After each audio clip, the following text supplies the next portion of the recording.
porque en este momento, a Dios gracias, ya hay más abogados que están poniendo en evidencia esto. ¿Sí?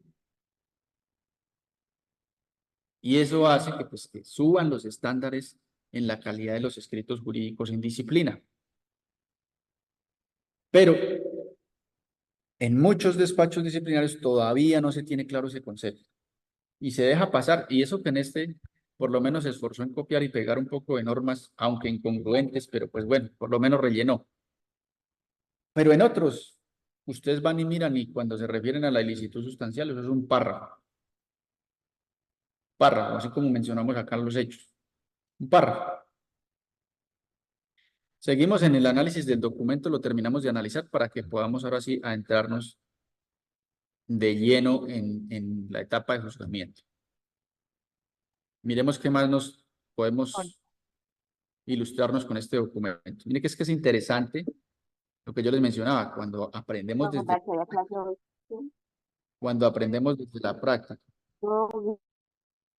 Mire, acá está el cuarto elemento de la estructura de la falta disciplinaria, la culpabilidad. ¿Sí la vieron allá? Como último elemento, como cuarto elemento. Y aquí es donde vamos a analizar si esa falta fue cometida con dolo o si fue cometida con culpa. ¿Sí? Y aquí dice que fue cometida, dice que es el dolo, dice que es la culpa. ¿Sí? Y mire lo que dice. Al parecer, a título de culpa gravísima. Lo anterior, teniendo en cuenta que lo establecido en el parágrafo, vuelve y cita normas, pero no argumenta por qué es que es culpa gravísima. ¿Fue por faltar al deber objetivo de cuidado o fue porque el uniformado fue imprudente? No lo menciona ni lo argumenta, ni jurídica ni probatoriamente. Simplemente lo menciona y menciona la norma que dice que es culpa y que es dolo, nada más. Y vamos a ver si de pronto por acá hizo algún análisis. Nada, se acabó. No nos dijo nada. ¿O ustedes por algún lado ven dónde se argumentó si este uniformado investigado en el grado de intendente, teniente jefe, faltó al deber objetivo de cuidado y por eso es que está incurriendo en culpa? ¿O ven por alguna argumentación que diga que no, que es que fue imprudente? No, nada. Entonces, ni la culpabilidad ni la ilicitud sustancial se fundamentaron. ¿Qué quiere decir eso? Faltan dos de los elementos de la estructura de la falta disciplinaria. No podemos estar hablando de falta disciplinaria. Y si no podemos estar hablando de falta disciplinaria, pues este pliego de cargos simplemente nunca debió existir. Porque si el de disciplina no fue capaz de sustentar el cumplimiento de esos dos elementos, pues no se puede formular pliego de cargos, sencillo. No se ponga a inventar y a copiar y a pegar y a citar normas incongruentes. No invente. ¿Listo? Luego lo que se hace es un análisis de las pruebas. Arriba se mencionaron simplemente, pero acá se analiza. ¿Recuerdan que pruebas testimoniales solo eran 3? 2 subintendentes y un señor intendente, si no estoy mal. Entonces aquí lo que se hace es el análisis de las pruebas, donde dice qué valor probatorio se le da a cada una de ellas o qué es lo que demuestra cada una de esas pruebas. ¿Sí? Y en este caso, lo mismo. Tampoco se hizo ese análisis. Siguen citando normas y copiando y pegando. Miren ustedes. Pégalo del informe. Miren. Pero por ningún lado dice, bueno, esta prueba nos aporta esto. Demuestra que el intendente incurrió en esta conducta que está escrita en esta norma y se configuró de acuerdo a la estructura de la falta disciplinaria tal elemento. No. Simplemente vuelve y narra. Mírenlo.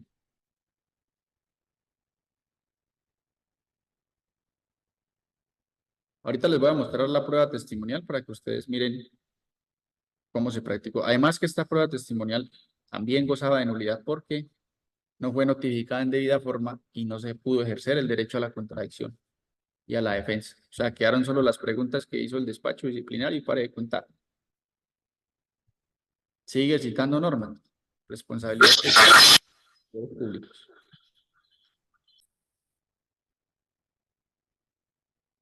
Pero en un pliego de cargos serio, ¿sí? En la ilicitud sustancial que se debe hacer en ese acápite, analizar esos tres elementos que yo les mostré en la diapositiva y cada uno de ellos argumentarlo desde el punto de vista jurídico y probatorio.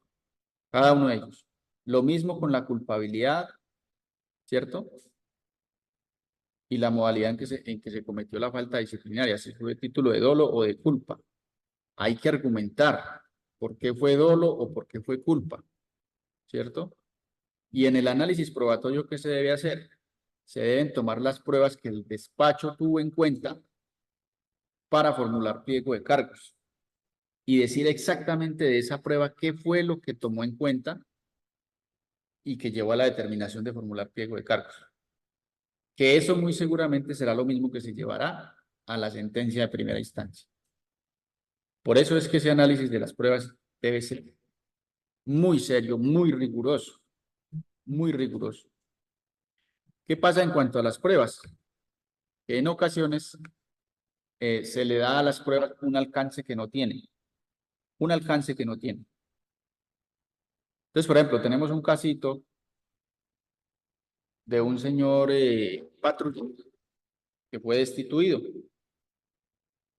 ¿Sí? Y al hacer el análisis probatorio, las pruebas que reposan son un testimonio de la supuesta víctima y unos oficios de talento humano donde se establece la situación administrativa del uniformado durante toda esa semana que ocurrieron los hechos, ¿cierto?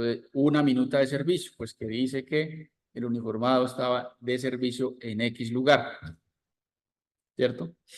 Y entonces, ¿qué dice disciplina? Ah, pues con esta prueba queda plenamente demostrado que el uniformado sí cometió la falta disciplinaria de solicitarle dinero a la denunciante.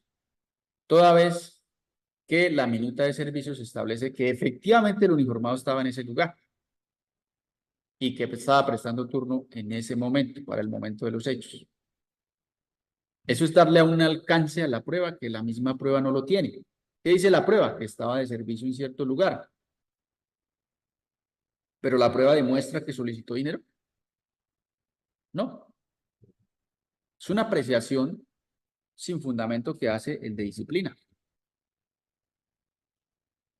Que me diga que una prueba idónea para demostrar que se solicitó dinero es una prueba testimonial. Por ahí le voy creyendo. Y eso si el testigo no fue desacreditado. O que me muestre un video, si se aportó en debida forma de acuerdo a los protocolos de la prueba documental. ¿Cierto? Y que eso concatenado con la prueba testimonial, pues sí me lleve por lo menos a razonablemente pensar que el uniformado sí cometió esa conducta. Pero que me muestre una minuta de servicios donde dice que el uniformado estuvo en el lugar que la denunciante dice que ella fue víctima de los uniformados, pues eso no prueba nada. ¿Listo? Entonces, continuamos con el análisis. Aquí hace un análisis sobre la gravedad o levedad de la falta. ¿Sí? Entonces, para decir si la falta, qué tan grave es la falta, y hace ese análisis. Y lo mismo, sigue analizando las mismas normas, sigue citando las normas, pero no dice por qué es que es grave, cuál es la conducta específica del uniformado que lleva a pensar que es grave o que es leve, ¿cierto?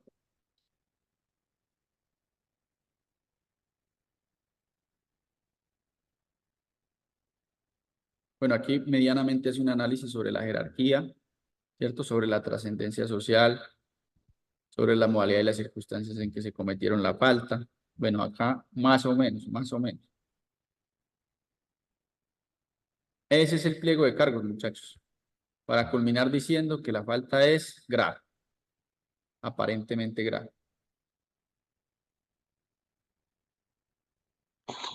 Debe hacer un análisis de los argumentos expuestos por el sujeto procesal, es decir, el investigado. El investigado. Entonces, ¿cuáles son los argumentos expuestos por el sujeto procesal? hasta este momento del proceso. ¿Quién me dice? Lo acabamos de decir al inicio de la clase. Y la clase pasada le dedicamos más de media clase a eso. ¿Cuáles son los argumentos expuestos por el sujeto procesal? ¿En qué documentos se condensan? De acuerdo a la gráfica que les enseñáis del proceso. Profe, creo que los alegatos precalificatorios. Alegatos. Muy bien. Alegatos precalificatorios. Ahí es donde se exponen los argumentos. No hay ningún otro mecanismo. Si usted va a exponer argumentos en la práctica de la prueba, se los van a rechazar. Le van a decir, no es el momento procesal. Aquí estamos simplemente para hacer una práctica, una prueba testimonial. Pare de contar. Preguntar y responder. Y no se exponen argumentos. Por eso la importancia, porque muchos litigantes tienen como estrategia no presentar alegatos. Y a mí me parece mucho riesgo, correr mucho riesgo porque lo cierto es que se está desperdiciando una oportunidad para decirle al de disciplina, hombre, no continúe con este proceso, que esto no va para ningún lado por estas y estas razones, y convencerle de que siga de manera definitiva el proceso. ¿Listo? Ese es el pliego de cargos, muchachos. Entonces aquí analiza los argumentos expuestos. Y entonces, ¿qué dice acá? Mire, muchachos, pónganle mucha atención. Al señor intendente jefe retirado fulanito de tal le fue notificado la apertura de la investigación disciplinaria en tal fecha, haciéndose saber los derechos que tiene como investigado, dentro de los cuales se encuentra rendir versión libre, donde a la fecha no ha hecho uso de ese derecho. Claro, ni presentó versión libre, ni presentó alegatos precalificatorios, entonces no hay argumentos que analizar. Entonces, ¿qué queda? Queda como cierto todo lo que dice disciplina, todo lo que dijeron los testigos. El despacho hace algunas consideraciones muy breves y resuelve. ¿Qué dice en el artículo primero? Formular pliego de cargos al señor fulanito de tal.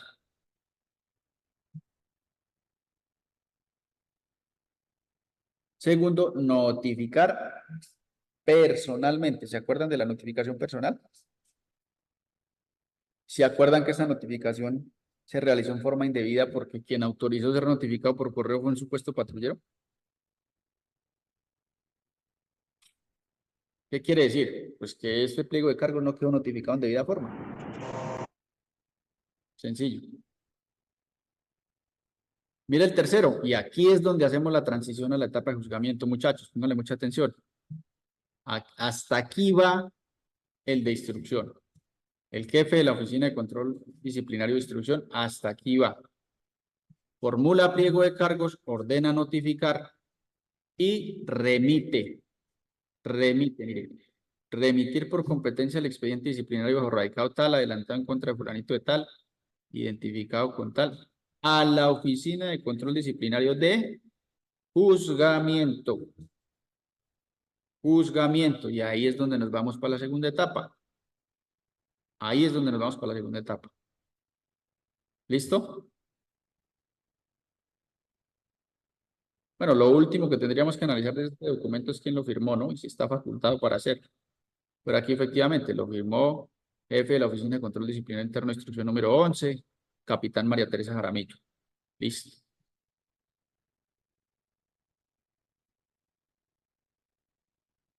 Preguntas hasta ahí, muchachos. Preguntas hasta ahí. Todas las dudas que tengan, lo que necesiten refrescar memoria, Doctor. tengan claro lo que de pronto está un poco confuso, no se preocupen, lo volvemos a repetir, lo volvemos a estudiar. Hasta lo que me interesa es que les quede claro, muchachos. Vamos, Doctor. no, Profe, buenas noches. Profesor, buenas noches. vamos en orden, vamos en orden. Los que tienen ahí la manito levantada, vamos con Lenovo. Tienen la mano levantada hace rato.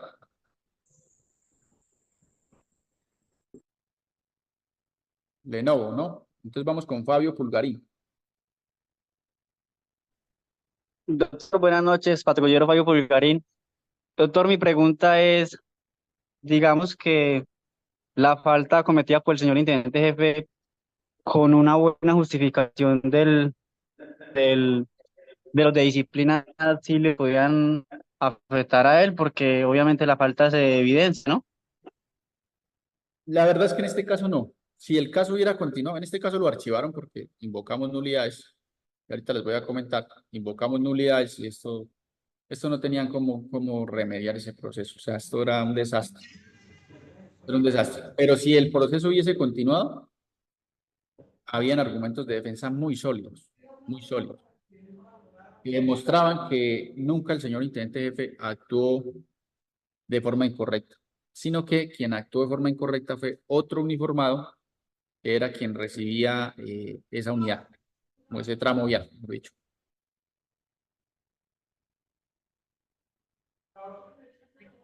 Vamos con Manuel Castro. Profe, buenas noches. Profe, una pregunta. En el pliego de cargos, ¿quién de disciplina debe firmar ese pliego de cargos? Y segundo, uno ahí cuando llegue el pliego de cargos, ¿pueden asignar unos secretarios ad hoc o otra persona ad hoc? Ese pliego de cargos, muy buena pregunta, ese pliego de cargos lo debe firmar el jefe de la Oficina de Control Disciplinario. Siempre debe estar un jefe de Oficina de Control Disciplinario interno encargado de esa oficina. ¿Sí? Si por cualquier circunstancia sale de vacaciones, está enfermo, está incapacitado, qué sé yo, se tiene que inmediatamente reemplazar. ¿Sí? Pero no puede estar en la oficina a la deriva. Tiene que haber un jefe. Y ese jefe es el que firma el pliego de cargos, como es el que firma el auto de apertura de la investigación, a no ser que comisión. Pero por lo general lo firma el jefe de la Oficina de Control Disciplinario. ¿Lo proyecta el sustanciador? Claro que sí. Esto lo proyectan los sustanciados. El jefe solo pone la firma. Ustedes saben cómo funciona. Profe, cuando lo firma el sustanciador, ¿qué pasa? Si no está delegada la función en forma de vida, es decir, que exista un auto donde se delega a ese funcionario para que firme ese pliego de cargos y lo notifique, no tiene validez. Ah, bueno, profe. ¿Y en cuánto tiempo disciplina puede aperturarle una investigación a uno, profe? Ahí ya jugamos con el término de prescripción. Las faltas prescriben a los 5 años. Gracias, profe, gracias, gracias. Ok. Miguel Rodríguez. Y seguimos con Kevin Barbosa. Y, doctor, buenas noches, compañeros. ¿Me escucha? Buenas noches, sí, señor. Tengo una dudita. En el momento, aquí estamos hablando de un pues, señor mando del nivel ejecutivo que están investigando. Cuando es un señor oficial en cualquiera de sus grados, pues, ¿dónde es investigado? Eso tiene que ver con la competencia. Creo que esa pregunta ya me la habían hecho. Los señores oficiales depende porque si es un señor oficial superior, directamente en la inspección general. Si es un oficial subalterno, la inspección delegada. En este caso, esto lo conoció una oficina de control disciplinario interno del departamento de Risaraldas. En ese caso, si fuera un señor oficial, lo conocería la inspección delegada del departamento de Risaralda o de la regional, Más que todo la regional, ¿verdad? de la Normalmente regional. es no, la Correcto, sí, la regional. regional. Otra cosita, doctor, dentro del proceso disciplinario también, con la nueva ley que nos rige los servidores públicos, pues tengo una duda. ¿La Procuraduría también debe asistir a esas audiencias? Si lo desea, sí, recuerden que la Procuraduría siempre tendrá el poder preferente, ¿no? En cualquier momento puede asumir, vigilar el proceso. Puede decirle a disciplina en cualquier etapa, hey, mándeme el expediente que yo voy a continuar con eso. Y en el caso de que Pero no disciplina es que no, sea, no es que sea camisa de fuerza o que sea una obligación que esté ahí Procuraduría, no. Puede vigilar. no, simplemente hace el control de que haya legalidad en el proceso. Es facultativo, sí es facultativo, pero no es que sea imperativo, perdón. Ah, bueno, muchísimas gracias, doctor. Ok. Kevin, Buenas noches, doctor, compañeros. buenas noches. Tenía una pregunta. Cuando se elabora el pliego de cargos, y no está, digamos, estructurado los elementos de la falta disciplinaria que hablábamos, que es la ilicitud sustancial y la culpabilidad. Entonces, yo podría, como suscrito, eh, alegar o invocar la nulidad en la etapa, digamos, ya, digamos, del fallo, para que pasaran, digamos, varias etapas procesales y yo poder, digamos, alegar en mis alegatos de conclusión o sea, invocar esa nulidad sobre los pliegos, ya que no se dieron como fácticamente, o sea, no se relacionaron fácticamente la ilicitud sustancial y la culpabilidad para que ese proceso, pues, se llegue al archivo, bueno, se archive, ¿no? Excelente pregunta, excelente pregunta. Vamos a ver si me permite por acá y miramos, no, regálame un segundito. Regálame un segundito, yo hago acá algo para que revisemos la norma. Para que revisemos la norma. Me parece que yo la tenía acá dispuesta. Sí. Eh, esa pregunta que usted hace, efectivamente, como usted lo plantea, así es. O sea, como les dije en un principio, el pliego de cargos tiene unos requisitos de ley. ¿Sí? El pliego de cargos tiene unos requisitos de ley y no se pueden pasar por alto. No se pueden pasar por alto. O sea, no es que yo simplemente ponga un título, ¿sí? Que diga ilicitud sustancial y cito un poco de normas. No, no es así. Es que no me deja. Deme un segundito a ver si encuentro la norma. Esto es como el 18, 17.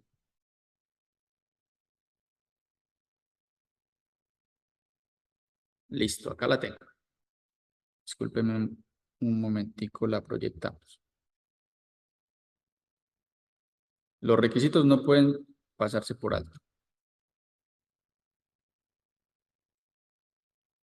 Miren ustedes que acá la misma norma no lo indica. La misma norma no lo indica.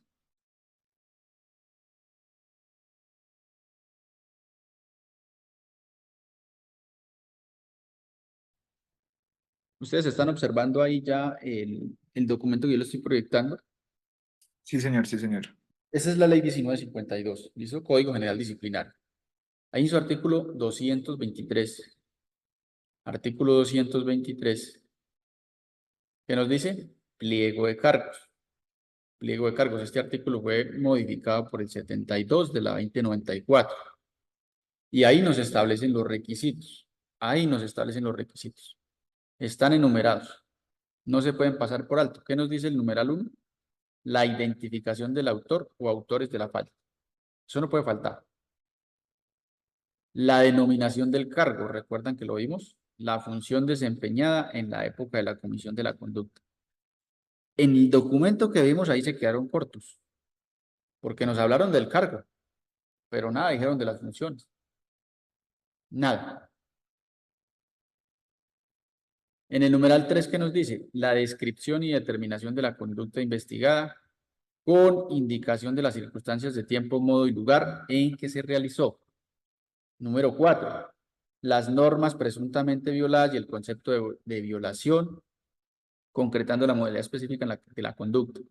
Sí, es decir, si fue por acción o por omisión.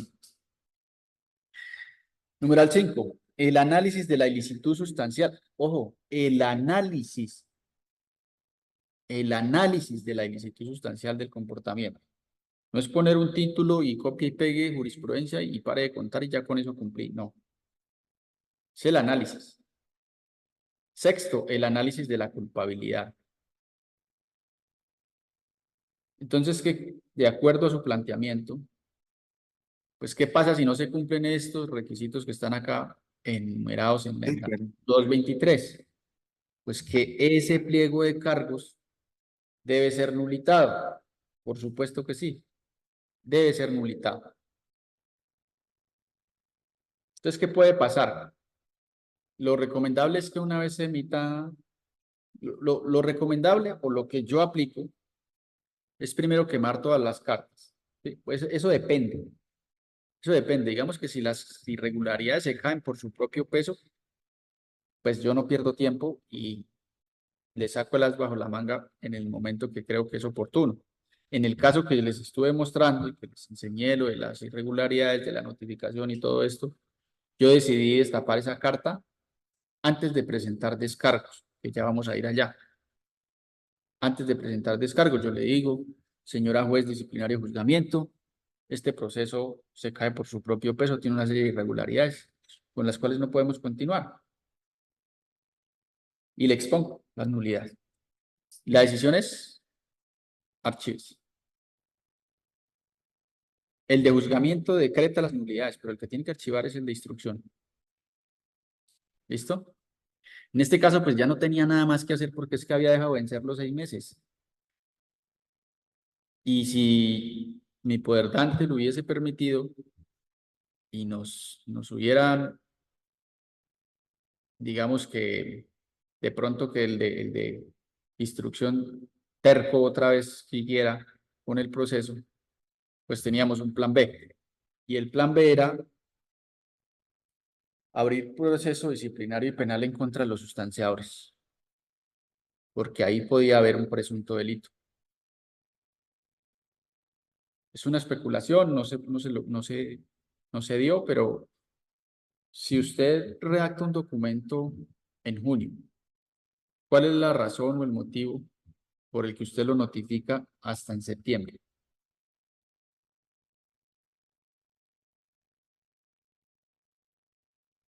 ¿Cuál es mi tesis? Que los de disciplina se durmieron, se les pasó el tiempo de los 6 meses, 3 meses después se dan cuenta y ¿qué hacen? Sacan un auto con fecha de 3 meses atrás. Esa es mi tesis. Ojo que